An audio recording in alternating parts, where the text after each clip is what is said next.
All right. Welcome to day 3 of CECA's 25th anniversary conference. It's great that so many of you have taken the time to join us today for what I'm sure will be a most enlightening session. Now, as somebody who has had 2 parents who worked in the nuclear industry and did so myself for a while, I'm especially delighted to be chairing this session with Sellafield Limited. I'm most grateful to Graham Telfer, Head of Supply Chain Solutions at Sellafield, and his co-presenter James Fennell, who will be giving us a client's perspective of our industry, the one that we all work in and love so much. I'd also like to thank Marie-Claude Hemming for pulling the session together, for dealing with some of the technical issues, which we've just about finished sorting out this morning. And he'll be on hand to make sure that we avoid any potential Peppa Pig moments. We don't want any of those. Right, now some housekeeping. If you've got any questions, please put them in the chat function and we'll moderate them and handle those at the end of the session. We are recording this, so please make sure your mics and cameras are turned off. That is until you're asking a question, which will come at the end of the presentation. So without further ado, I'd like to hand over to Graham Telfer. Good morning. Thank you very much, Guy. I'm Graham Telfer, Head of Supply Chain Solutions at Sellafield Limited. We'd like to take you through a short presentation this morning, and I'll be joined by James Fennell, Head of Commercial for Programme and Project Partners. He'll talk a little bit about that, and also my colleague John Berry will do a short presentation at the end on how to do business with Sellafield. I can promise you my notes are all in order. I've checked them and double checked them, so hopefully everything will go to plan. Before we get started, I think just an overview of what we'll cover, a little bit around the challenges we face at Sellafield, the context that we operate in before introducing our overarching acquisition strategy, and then I'll hand over to James to talk about Programme and Project Partners. Just by way of getting started, we've got a short video which I'll play now, which will hopefully give you a good overview of Sellafield.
Okay.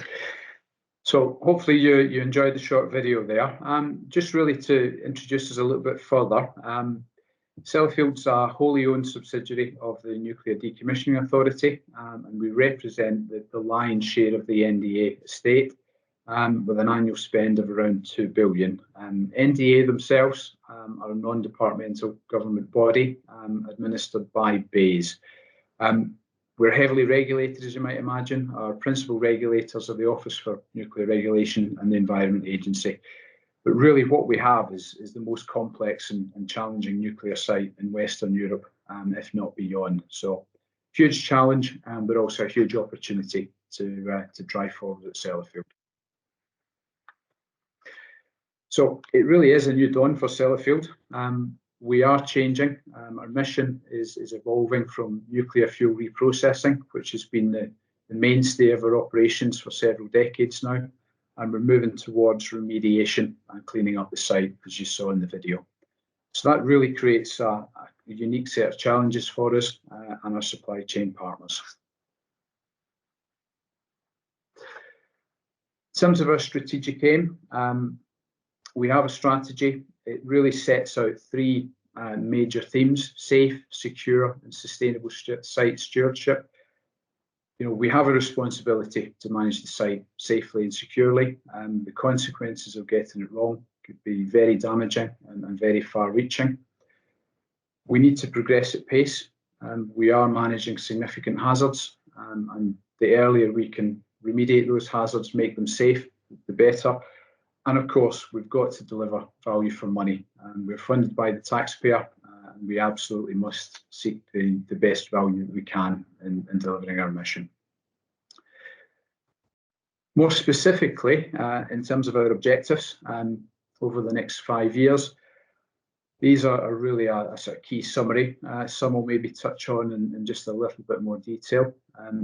We will, of course, seek to improve performance in nuclear and conventional safety. It's absolutely core to what we do. Also, managing our environmental impact and making sure that we manage that most appropriately is absolutely key to us. I've already mentioned hazard reduction, and we need to reduce hazard and risk at pace, and we will seek to start measuring our performance as we do that, particularly as we move from almost an experimental phase in hazard reduction into more of a production phase in the coming 5 years. We will enhance the storage conditions of our materials. We will measure the packages that we prepare and ultimately get ready for disposal in the GDF, or Geological Disposal Facility, which will be built. And of course, like every large industrial site, sustainability and our carbon footprint is vitally important. We really need to make some steps to measure, monitor, and reduce that as we move forward. And probably most importantly, certainly in the context of this morning's presentation, we will seek to deliver our projects faster, providing better value for money, and we'll measure ourselves carefully as we do that. So we can't do this alone. Approximately 60% of our budget is spent with our supply chain partners, and we don't have the full suite of capability or indeed the capacity to do everything ourselves. So we do rely very heavily on a very diverse and active supply chain. We've recently refreshed our overarching acquisition strategy to help us drive forward to 2040. So talk just a little bit more about that, and then some of the opportunities that will bring. In summary, the overarching acquisition strategy, it presents the delivery contracts that we'll put in place to help us drive forward. It will place an emphasis on longer term relationships with our supply chain and founded on high performance and delivery of outcomes. It does provide a summary definition of the delivery contracts and those principles and how they might interface. So we've got the opportunity at the moment to build this by design, whereas perhaps we've been a little bit organic in terms of how we've engaged the supply chain in the past. We will align with wider enterprise objectives and also the objectives of the Nuclear Decommissioning Authority. We are one of a number of subsidiaries to NDA at the moment, and we have a lot of synergies with other partners and other organisations within the group, so we'll absolutely support that. And we focus on our shift in business needs as we move away from nuclear reprocessing into remediation of the site. So it's a different set of skills and a different set of capability that we need from our supply chain. Our plans, obviously, for near-term implementation, ensuring that we always have the right delivery contracts in place to deliver the scope as we move forward. In terms of the aims of the overarching acquisition strategy, we need to be more agile, we need some more flexibility, and we need some more resilience across our contracts. We need a greater ability to plan over a longer term. So the long-term nature and securing capability and capacity over the long term is very important to us. We've seen in some cases where we've more closely aligned our objectives with those of our supply chain. It's driven better results. I think that will be a key feature of the overarching acquisition strategy as we move forward. We will look at how we aggregate scope and really listen to the market and make sure that what we are seeking to buy is something that the market's well placed to provide. We've got a lot of capability within our organisation. We've got over 11,000 staff with some quite unique experience. If we can, we'll find a role for our staff to play a part of that delivery alongside our supply chain partners. And James, I think, will probably touch on that through programme and project parts later in the presentation. We will seek to realise the benefits from the enterprise strategy and the change in Sellafield landscape. And of course, we see our supply chain as key to driving broader business change as we move forward.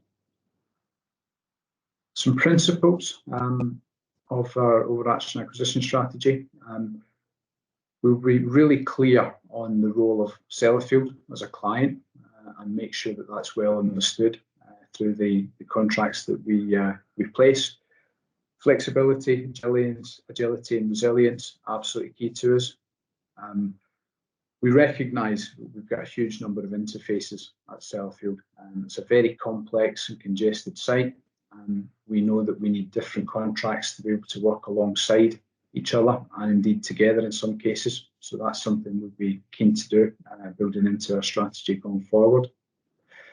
Sustainability and social value. Mentioned carbon reduction already. We have a significant impact in the environment through what we do at Sellafield. So we have a duty to make sure that we embrace that challenge and reduce our carbon, but also to deliver some social value for the community that we operate in. Life cycle outcomes. I think we're moving to a place where we're more driving towards getting the job done and the end goals. I think that will be a key feature of how we engage the supply chain. Digital is clearly something we must take advantage of, some of the advancements in that area to help us accelerate and move forward with pace.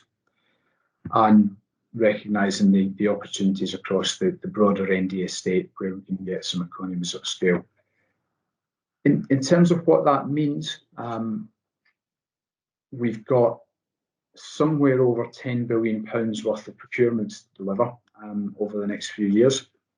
We'll do these in a number of tranches, but we've got some good understanding of the first tranche of procurements that will be taking place.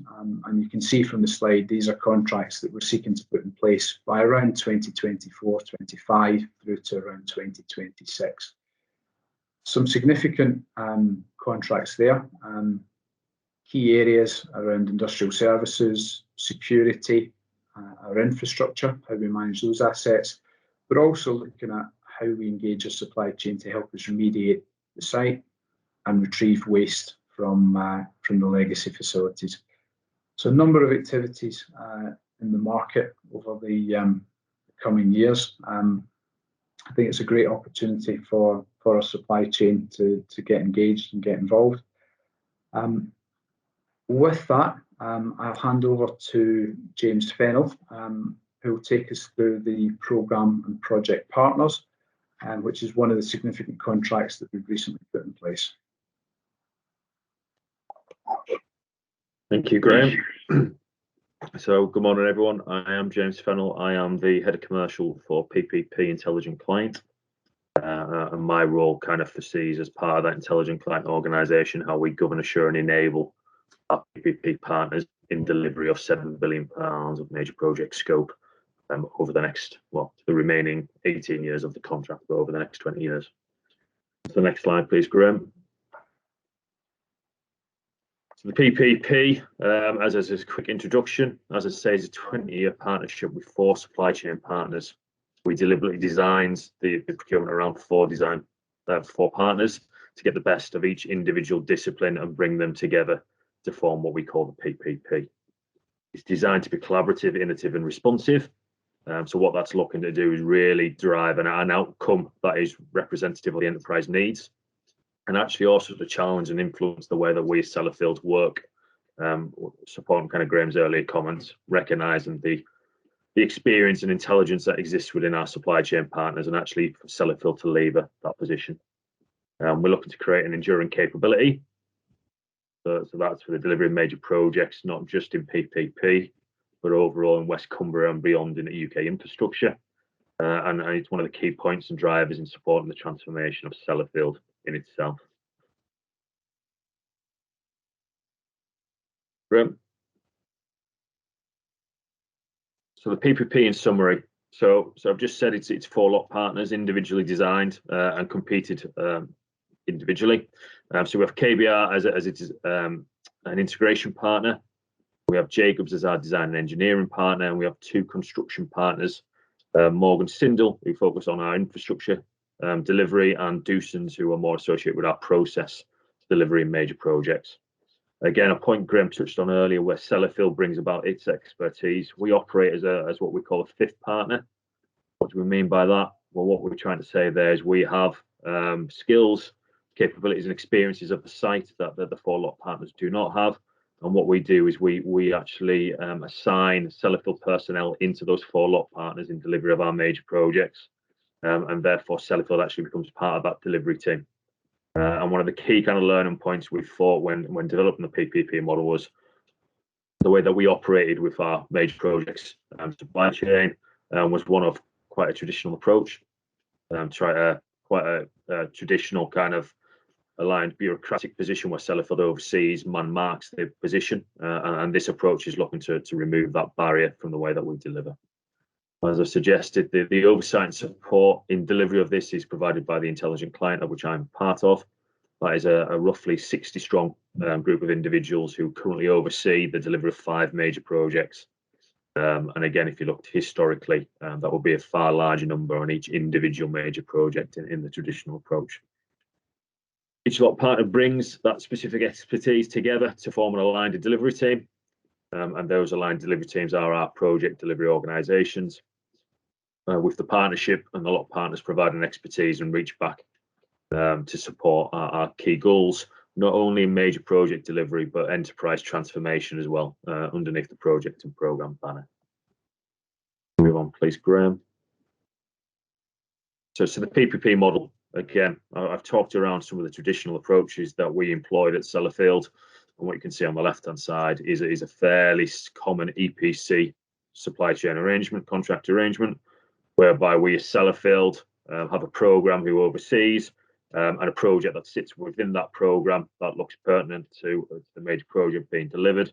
We would then employ an EPC contractor, nominally after we have done the bulk of design.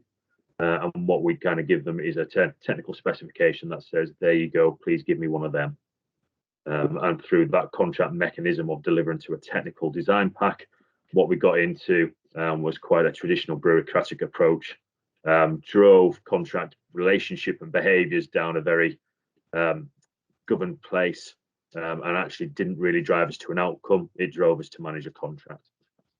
So the new enterprise model, what are we trying to do with PPP? Well, we recognise we as an enterprise have skills and have capabilities. But we also recognise we can't do that alone. So we as Sellafield and through the Intelligent Client have a number of trusted advisors that sit alongside us and support us in delivery of our major projects. And then we've brought in the 4 lot partners who act as an integrator, management contract and organisation to deliver the works. Sitting beneath them are a series of subcontractor, subconsultant and trade pack delivery vehicles, and which I'll touch upon later in our key delivery partners being a main part of that piece. How do we deliver that? We deliver that through profit for performance. To have good profits based on successful project delivery. We have a series of steps of profit where we have a very small nominal profit that is delivered through the course of PPP. And the main incentive mechanism is through an aligned incentive fund that is delivered and funded by the delivery of key outcomes through a major project delivery. The long-term approach, it's 20 years. We estimate that to be a 7 billion programme of approximately 10 to 15 major projects over that lifetime. And again, the fundamental rationale for that type of approach was to build learning, build continuity across our major projects. So rather than individual EPCs joining, mobilising, delivering, and then leaving, and we lose all the learning, we lose the individuals, we lose the capability and capacity. What we do is like to flow that across our major project organisations.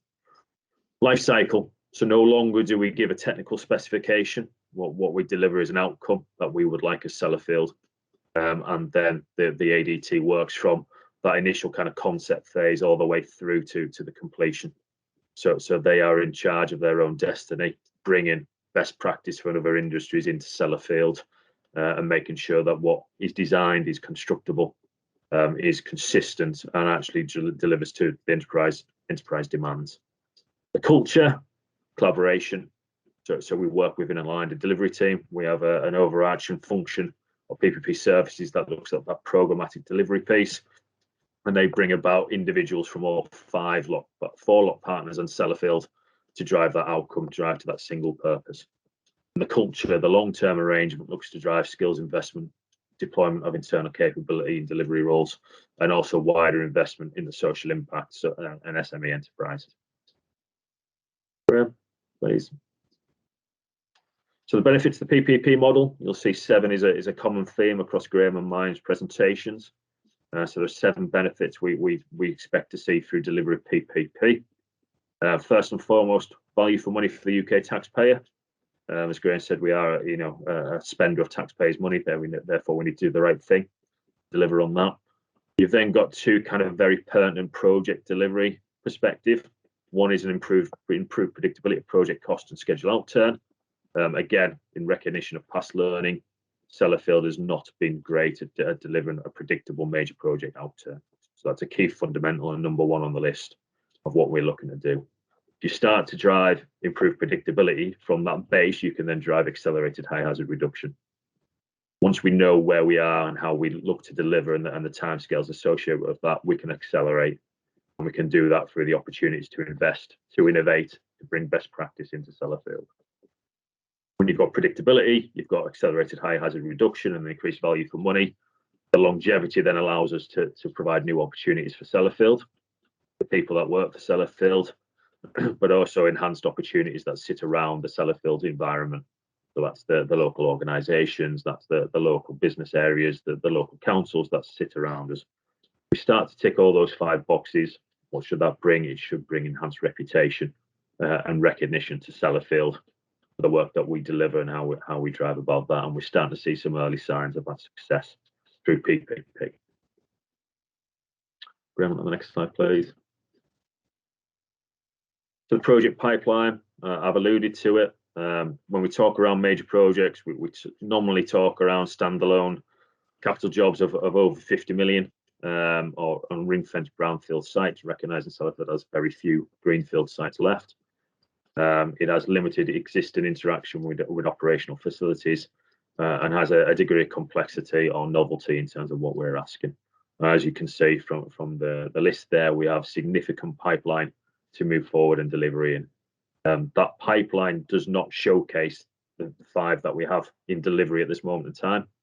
We have SRP, SCP, RAP. So I'm talking in acronyms there, so apologies. So we have the retreatment plant, We have the 6-step continuity plant. We then have replacement analytical project, and then we have smaller projects that have transitioned or initiated into PPP of BEPS, which is the box encapsulation product store, and we also have the lightly shielded store as well. So as well as that future pipeline, we have 5 already in existence, already looking to deliver and starting to drive out the initial kind of viewpoint of what PPP is here to achieve. Therefore, in support of that pipeline, but also the current projects in delivery, we also have our key delivery partners. On to the next one, please. So sat beneath PPP is a supply chain strategy that's been recently published to the market and is on Gov UK. What that looks to do is drive a synergy and alignment to the approach of what we've done with PPP and how that flows into their supply chain partners. So again, we're looking to create long-term delivery partners to support PPP lot partners. Those KDPs will have an outcome-based contracting model with, again, a scale of profit incentivization, which looks at individual performance as well as the performance of the collective. It looks to drive that profit performance outcome. The long-term agreements, which are maintained through PPP, encourages that innovation, investment, and ability to collaborate with local enterprise. It increases our earlier involvement, therefore they are part of the design solution rather than being given something just to go away and deliver. And it moves away from that traditional approach of cost and margin and looks to build that long-term approach. And as you can see, there are significant packages that are already in motion with the likes of ventilation, HVAC, E&I and mechanical pipe work, and some of the newer ones that will be coming online in the very near future and starting their procurement processes go through what we call KDP1, which is our groundwork and general civil partners, and KDP8, our concrete superstructure partners. Flowing from them, we'll have steelwork and we'll have roofing and cladding organisations, key trade packs that you see deliver major projects, and you'll see them deliver major projects time and time again. We're not looking to go radical. We have built our integration function. Therefore, what we're looking at is the best of the best of those individual trade packs who bring a collaborative relationship to their delivery model, which can then collaborate effectively with the other trade packs that will be delivered on time. As you can see, we've got framework awards through 2022. Future job packages coming out in 2023 as well. For me, Graham, that was me. I think I now pass on to, is it John?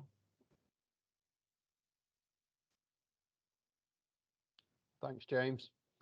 My name's John Berry. I'm part of the supply chain development team at Sellafield. So we have a team of people who are responsible for essentially 3 areas of work. Firstly, we are responsible for the small to medium enterprise agenda. So we have a driver to spend more of our funds with SMEs. So we have an action plan which is published on the website, which you can view. Also, we are responsible for development of the supply chain. How do we ensure that the suppliers that we have, or the supply chain that we have now, is fit for the future? As Graham and James have outlined, what we need now might not be the same in 5 years' time. So how do we make sure that the organisations are ready for that?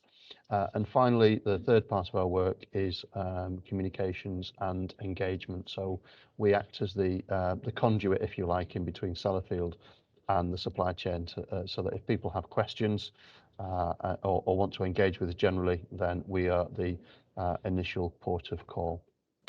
Thanks, Graham. On to the next slide. So we just wanted to really highlight how we do some of our purchasing, because Graham's already said we spend about 1.3 billion per annum in our supply chain. Of that, there's a significant amount that is spent with our prime contractors, and our prime contractors subcontract that out. So there are opportunities to do work with us directly and indirectly.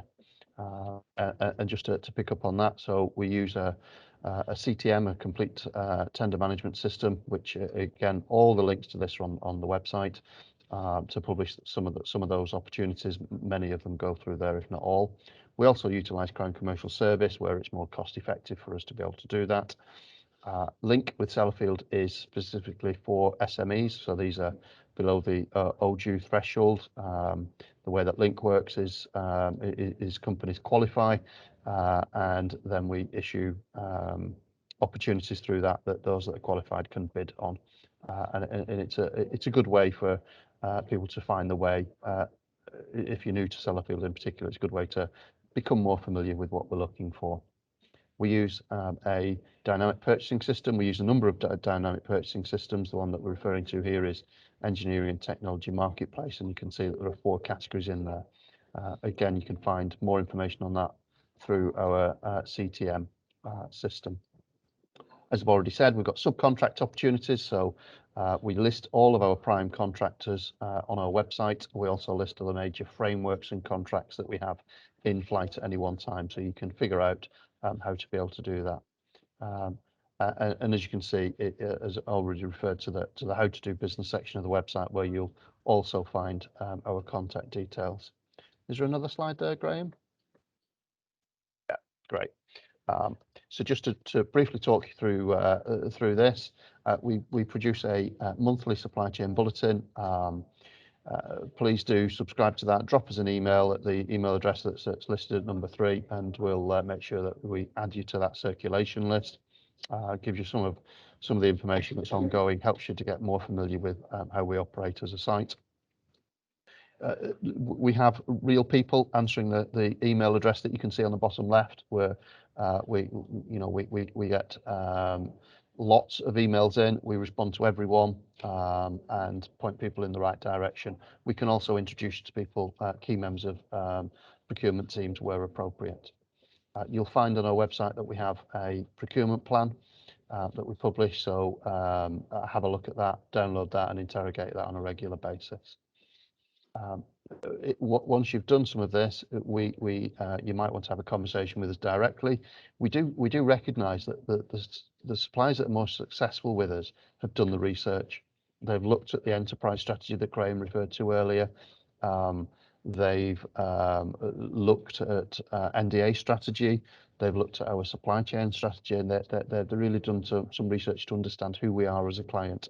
But once you've done all that, by all means, we're very open to having a conversation. So we hold monthly one-to-ones, business open sessions where you can book your book onto, and you get the delight of having a conversation with me or one of my team. We'll answer your questions. You can give us feedback, and we'll point you in the right direction. We've already talked about the subcontract opportunities that are available through the prime contractors. So on the website, it does say who they are, what they buy on our behalf, and how to access some of those opportunities, along with contact details. Alongside all this, we use our LinkedIn page, the Sellafield corporate LinkedIn page, to be able to put opportunities and news feeds up from there. And that's it from me.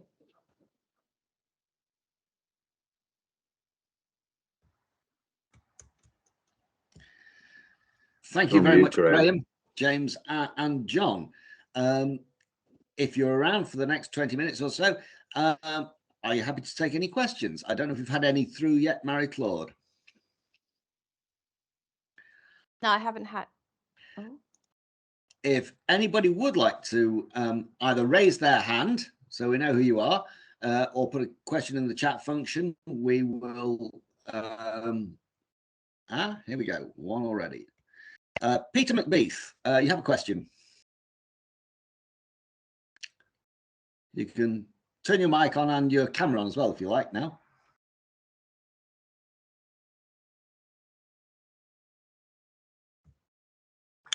Hi, can you hear me now? Yes. Great. With hydrogen coming on stream, have you considered utilising that, because it could use all your unused power generation 24/7 throughout the life of your operation, and that'd be a valuable revenue stream coming on? Yeah. So unfortunately, we no longer generate electricity through nuclear power at Sellafield, Peter. We do have some small generation capacity, which really just serves the site, which is gas fired. So We're probably not in a position to support that, but I think a lot of the work that we do is actually enabling the broader nuclear development across the rest of the country in terms of being a place to manage the fuel, etc. But unfortunately it's not something we'll be able to support necessarily because we no longer generate. Okay, thanks. I'd just like to throw a quick question in, if I may. I know that Sellafield has gone to great lengths to encourage new people to enter its supply chain and made it a lot less intimidating than it might have been at one time, and for people to recognise that working on a nuclear estate is different, but actually encompasses many of the same things that you do outside the gate. I wonder if you could just sort of perhaps touch on one or two of the things that you've done to make life easier for people entering your supply chain. Yeah, so we've certainly really sought to reach out. A lot of what John presented is about being able to connect with new suppliers and bring them to Sellafield. We generally work with any interested tenderers and try and make sure that everyone has the same awareness of what we do when we run a procurement process, and that could be through industry events, through organising visits, through a lot of engagement before, during, and indeed after we run procurement events. So that is really seeking to bring new entrants to Sellafield. We also are looking at how we constructed opportunities as well. So part of the overarching acquisition strategy was really looking at, are there any opportunities there for real non-nuclear type scope, where we can bring in that supply chain and have them delivering in that sort of area. I'll maybe pass over to John if you've anything else to add to that. Yeah, I think you've touched on the main points, Graham. We are really keen. Thanks, Guy. We are really keen to make sure that we bring diverse suppliers in that can help us do things safer, help us do things faster, and can bring some added value. We recognise that at times we have our supply chain perhaps historically has been the same faces in some circumstances, and we're really keen to make sure that there are opportunities for that wider, more diverse supply chain. So if you're sitting there thinking, I'm not really sure that's for me, then come and have a conversation with us. We're really keen to do that. We do lots of events, and we've done probably a few less in the last 18 months or so, but we do lots of events where we go and speak at various forums and educate people on not just how to do business with us, but what are the opportunities that are coming up, and how can people really start to engage with us. So we're very much open for business and keen to have those conversations. And just to stress again, that's from any size of organisation. So if you're an SME, there are opportunities to work with us directly, but there are opportunities to work via our prime contractors as well. Yeah, James, I wonder, are there any examples of experience through programme and project partners? Get off mute first. So yes, there are, and again, it's aligned to what you've both kind of mentioned. What we've tried to do is be a bit more on market, if that's the way you want to phrase it. I think Sellafield has historically been a bit of we know what we want and we know how we'll look to deliver it, and therefore we were slightly less receptive to people coming in with new ideas, new solutions, and the way that we'd look to operate. And what we're seeing through PPP is a more collaborative relationship forms a more enticing environment for people to come on board. So what we've seen, we have a couple of one-off kind of construction civil jobs at this moment in time where we've seen new entrants come back to Sellafield and come onto Sellafield for the first time. Our first KDP, which is HVAC, we've seen a brand new entrant, Sellafield, be awarded one of the two places. So what we're actually seeing is we are starting to break down those barriers, and that legacy of there's only certain faces that work on Sellafield, and because they've been on Sellafield before, and what Sellafield always wants is the same as what they've always had.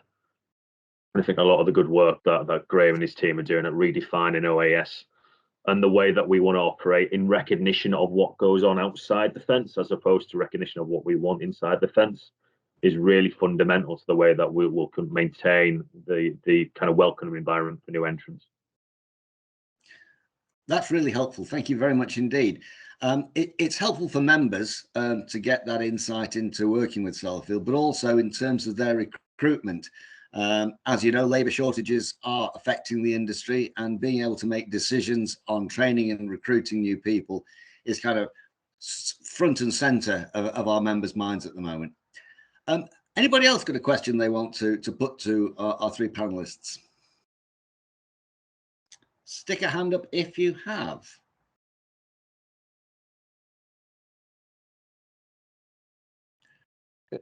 Guy, just to pick up on something that has already been touched on, you know, I re-emphasize that we deliver events like these to be able to enable some of these conversations, and I appreciate not everybody always wants to ask a question in a public forum, but we're being open and transparent and, you know, honest and here, so we're really keen to receive those questions. One of the things that is worth mentioning is that we also run, thinking about how we bring more innovative solutions into Sellafield. As James has touched on, we run a program called Game Changers, where we provide funding. It's run by externals. We fund it, but it's how we bring more innovative solutions in, particularly around some of the new technology that we require. And so looking at some of our challenge statements, we issue challenge statements, and we invite companies that can solve some of those. There's funding funding available for that, for companies that can bring some of those solutions in and help them to develop it through the technology readiness level. So Sellafield Game Changers is certainly worth a look at as well. Thanks very much, John. It's good to know as well that this session is being recorded. So for everybody who is here today, you'll be able to get the full information at your fingertips, and also for other people who were unable to attend today. Unless anybody has anything else they want to ask, I would like to conclude by thanking Graham, James, John, and to my colleagues Mary-Claude Hemming and Jake Kelly for handling the technical and related difficulties that we initially encountered, but swiftly got over in time for our start at 9:03. So thank you all, and thank you for joining us on this 25th anniversary conference for CECA. Thanks. Bye-bye.